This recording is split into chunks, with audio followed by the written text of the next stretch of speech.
এখনো তো কাজল রানীর সাজুগুজুই শেষ হয়নি। এর মধ্যে তার মা এসে ছটফট করছে তাকে দেখার জন্য।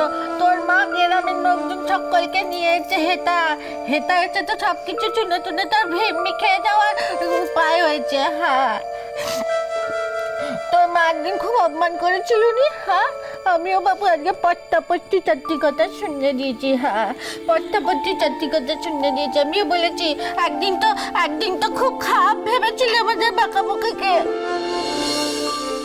খারাপ কি কোনোদিন ভালো হয়? দেখো, তোমরাই বা কেমন ভালো মানুষ বাবা। ভালো মানুষ যদি হবে তাহলে তো বিচ্ছেদ যেতে যে একদিন সব কিছু ঠিক হয়ে যাবে, সে বিচ্ছেদ তো রাখতে পারোনি গো। আমার স্যার বলেছে দচ্ছু যদি ভালোভাবে রামায়ণ লিখতে পারে তাহলে আমাদের বাঁকাবুকি ভালো হয়ে সংসারটাকে কেন গুছিয়ে দিতে পারবে রে? সবাই পৃথিবীতে সবাই তাই কই যা, তোর মা তোকে দেখার জন্য চটপট করছে। কাজল রানী কেঁদেই যাচ্ছে। কত আর চোখে জল ফোটাবো বাবু? হাত পায়ে কত ব্যথা বুঝিস নি গো। এই শেষবারের জন্য মুচ্ছে দিল মা। ও বেকাবুকি আমি সকাল থেকে নলকুমারকে অনেকবার বলেছিল। হ্যাঁ, অনেকবার বলেছি। ও নলকুমার, যেখানেই থাকো না বাবু, যেখানেই থাকো না বাবু, দেখতে তো পাচ্ছ আজকে বউয়ের উপর কেমন ঠাকুরমণিটি ভর করেছে। হ্যাঁ, একদিন তো খুব চেয়েছিলে বউ এমন ধাই হোক, এখন তো খুব দেখতে পাচ্ছ।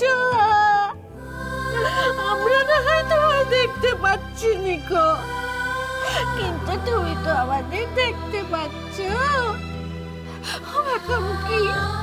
ও কাজল রানী, আমি না হয় গন্ধ মুখ তুই তো দেখে পড়ে যাবিস বাবু। আমাকে বল না, আমরা না হয় তোকে দেখতে পাচ্ছি নি, কিন্তু সে তো আমাদের দেখতে পাচ্ছে। বল দেখিনি, তুই তো দেখতে পাচ্ছিস। দেখছে না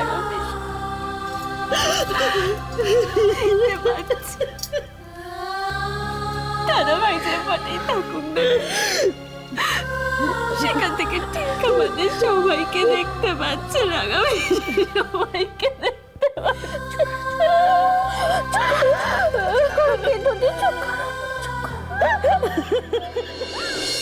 দাদা ভাই, তোকে কি সুন্দর দেখতে লাগছে রে। মিমি, এসবের কোনো দরকারই ছিল না। চুপ কর তো তুই। আগেরবার আমরা কিচ্ছু করতে পারিনি, এবারে তুই একদম বাধা দিবি না।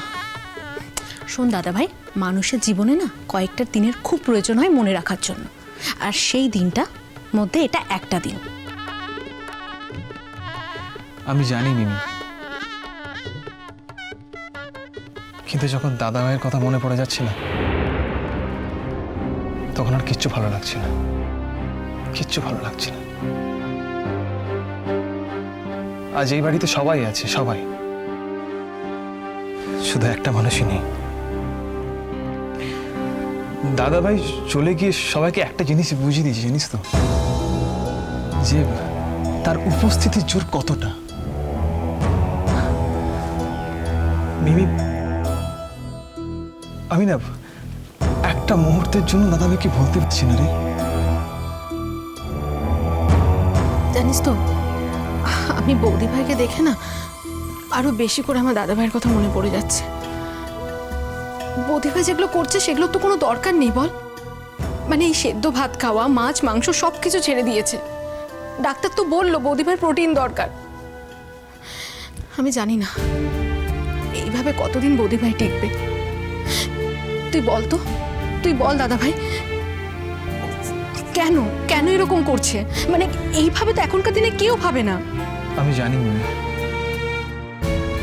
মেম সাহেবের ভেতরে কি চলছে আমি খুব ভালো করে জানি। তাই তো ওকে বাধা দেওয়ার সাহস খুঁজে পাচ্ছি না। কটা দিন যাক, তারপর আমি নিজে ওকে সব বলবো। মিমি, তুই ওকে ওকে ওর মতো থাকতে দে এখন। জানিস দাদা ভাই, বৌদি ভাই কাজলকে নিজের হাতে সাজাচ্ছে। আমার দেখে যা কষ্ট লাগছিল না। তুই বলতো, এত বড় জীবন কিভাবে কাটাবে? যদি বাচ্চা কাচ্চা থাকতো তাকে নিয়ে ভুলে কাটাতে পারতো। মিমি, আমাদের বাড়ির সবাইকে এখন মেম সাহেবের প্রতি সেন্সিবল হতে হবে। আমরা সবাই যদি মেম সাহেবকে আগলে রাখি তাহলে তাহলে একসময় আর কষ্ট খানিকটা কমবে, তুই দেখিস। আর আর আমি তো চাই মেম সাহেব কোনো কাজকর্ম করুক, কিন্তু এখন এই মুহূর্তে বললে মানেটা অন্য দাঁড়াবে। আসলে ও খুব সেন্সিটিভ হয়ে আছে এখন, খুব বুঝে শুনেই বলতে হবে ওকে। তবে কাজল আছে তো, দেখিস কাজল ঠিক সামনে নেবে।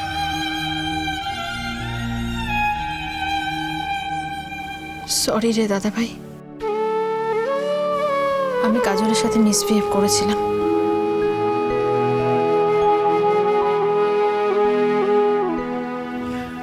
ওসব কথা বাদ দি, তুই তো কাজলকে জানিসই, ও মনের মধ্যে কোনো কিছু রেখে দেয় না।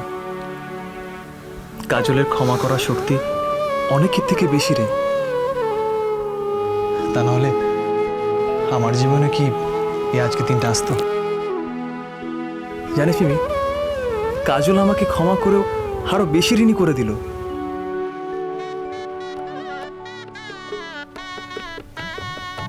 চল কমপ্লিট, তোকে না খুব সুন্দর দেখতে লাগছে। এবার চল তো, এবার যদি নিচে না যায় না তোর লগ্ন পেরিয়ে যাবে, তখন থেকে ডাকাডাকি করছে। সুন্দর লাগছে কিন্তু তোকে, সত্যি বলছি। দুর্দান্ত, একেবারে নতুন বর। রুমি কেমন সাজিয়েছি, ভাল লাগছে না? খুব সুন্দর লাগছে, আর তাই জন্যই তো এত গলা খুলে তোর প্রশংসা করছি। এক্সেলেন্ট ছোটদা ভাই, এক্সেলেন্ট। শুধু একটা কথা না বলে পারছি না রে, আমরা তো ছোট থেকে একসাথে বড় হয়েছি, তাহলে কখন ঠিক তোর এত অধঃপতন হলো রে? তুই কি বলতে চাইছিস?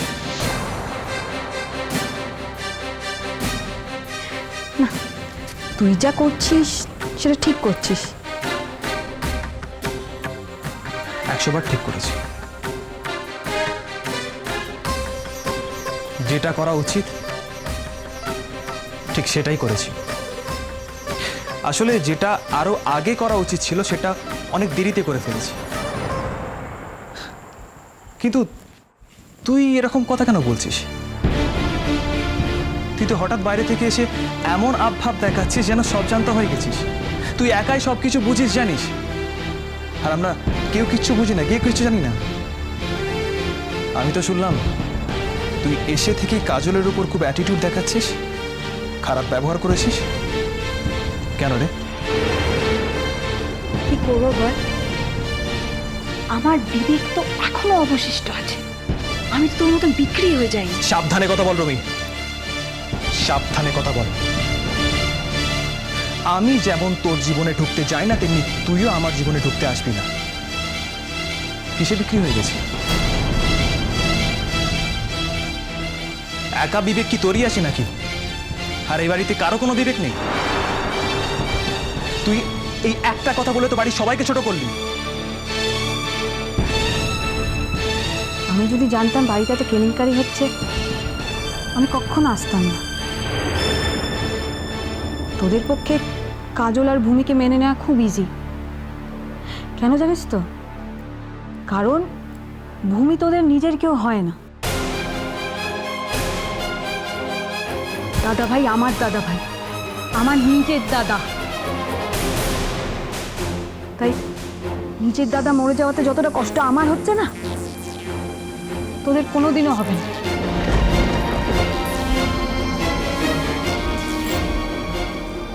তোরা ভাবছিস আমি ওই ভূমিকে মেনে নেব? নেভার, না। আর কেই বা বলতে পারে ওই ভূমি আমার দাদা ভাইকে খুন করায়নি? বাজে জন্মপথ